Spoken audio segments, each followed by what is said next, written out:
And this is often a very busy term for students and teachers as well. And teachers have been known to work under pressure to try and cover the syllabus in this time. Could this be a trigger? Could this have put pressure on these students? What do you make of the cases of unrest that we're seeing across the country? And this is, of course, not unique to this year. That is quite true. It's not unique to this particular year. We have been having this incident in the past many years, and a lot of research has gone into it. And then from our perspective is that we know that the children in secondary school, they are going through adolescence. They are going through changes which affect the way they think, the way they do their things, and sometimes they may even turn into peer pressure. At the same time, we also acknowledge the fact that even young children and even children at that age could be suffering from mental health conditions.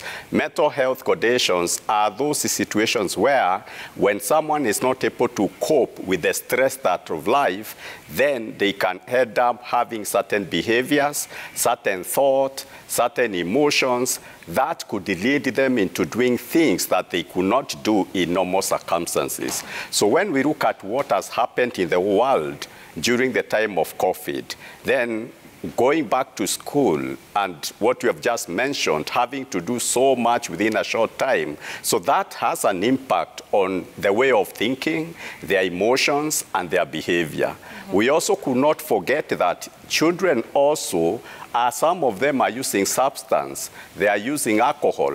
And especially at the time of COVID, you realize some parents used alcohol in front of their children. Mm-hmm. So we cannot also forget that alcohol interferes with the decision-making process. And then also some children are coming from families and marriages where there are problems. Right. That affects children also. And during this COVID period, of course, there's been, failure to resume school activities such as sport, such as swimming, in line with the, of course, COVID protocols. And looking at these students, most of them are adolescents between perhaps 15 years to 18 years. The fact that a lot of schools are putting caps on this physical activity, could this be putting pressure on the students as well?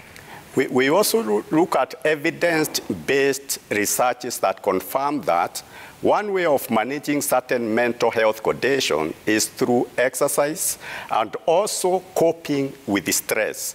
And as you have said, children at that particular time, they are going through several forms of stress. So when we don't have, and this is not just now in school, from last year in March, everyone, unless those people who are more creative, that could give opportunity for their children and be able to support them, which I am in doubt how many parents could be able to organize that. Talking about support, how should parents handle their children, their adolescent children, particularly those that have been found to be the perpetrators of this unrest, case in point, the fires?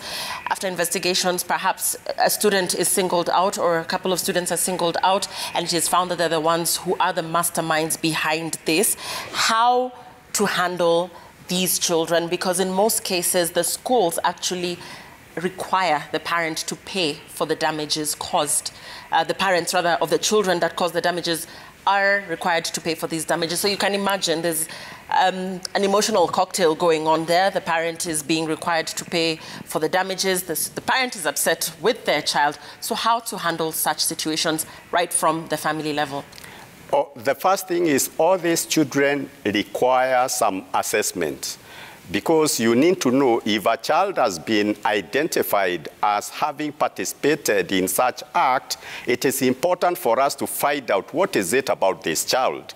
Could this child be going through some mental illness? And that's where now visiting as an hospital like our hospital and being able to meet clinical psychologists or psychiatrists, a parent can make that step. And also, after the assessment, the parent and the student may require some kind of support so that we know the immediate need of the children. And then the whole system, starting from the school, the government could come up with a system whereby we do not generalize. We need to come up with proper investigation as to what is the cause of all these things, instead of coming up with a blanket condemnation of the children or whoever, but come up with the proper investigation and then use scientific methods. Because like in our hospital, we can do assessment online, even if it means for the whole school. And then people can be able to tell exactly what was the thinking behind the children. What is it? Because we could say, like what we have said about the stress of COVID, the problems at home, but there could be more than that. And certain things need psychologists who have been trained in such areas. And final question, the Ministry of Education, how can they come in to help control this situation? Is the solution in, say, giving midterm? Is the solution in closing schools temporarily? Where does the solution lie? Like I said, this is not a situation that is unique to this year. We need a well-structured program that will address all the stakeholders, starting with the teachers. We know, and even like for us, we have supported so many teachers throughout the country who are going through difficulties with mental illness and mental health conditions. So we need a well-structured employee assistance program for the teachers so that they can get both inpatient and outpatient services to support them, because they are the ones who stay with the student. We also need some programs for the parent so that the parent may know how to identify students who are having problems who are at home, and before they go to school, they seek support from expert psychologists and doctors who are conversant with mental health issues and how to handle adolescents. Then in the school system, we acknowledge and we accept that we have experts. Yes, we know there are some teachers who are trained as psychologists, but they are also doing other things. They are teaching. And we know it is important to have people who are impartial, people who can be objectively work with the student to support them with the peer counseling programs, with activities for helping the student so that they are able to cope with the stresses of life, the changes at puberty, weeks across the country, and looking at the thinking behind the student. And if you're a student, if you're perhaps in secondary school, whatever school you go to, and if you're watching this show, I'd like to know what is the thinking behind some of these acts, whether it is a riot, whether it is a food strike, whether it is just refusing to attend class. Where does the frustration lie, and why this call for attention? The SMS number is 22422. Hashtag is Friday Night at Citizen TV Kenya. In other news, Kenya will only allow non-fossil fuel vehicles. We're going to be looking at this very shortly in this bulletin. But let's take a break before we do that.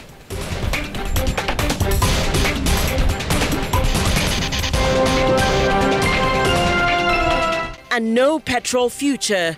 Kenya to restrict park entry to vehicles using clean energy by 2030.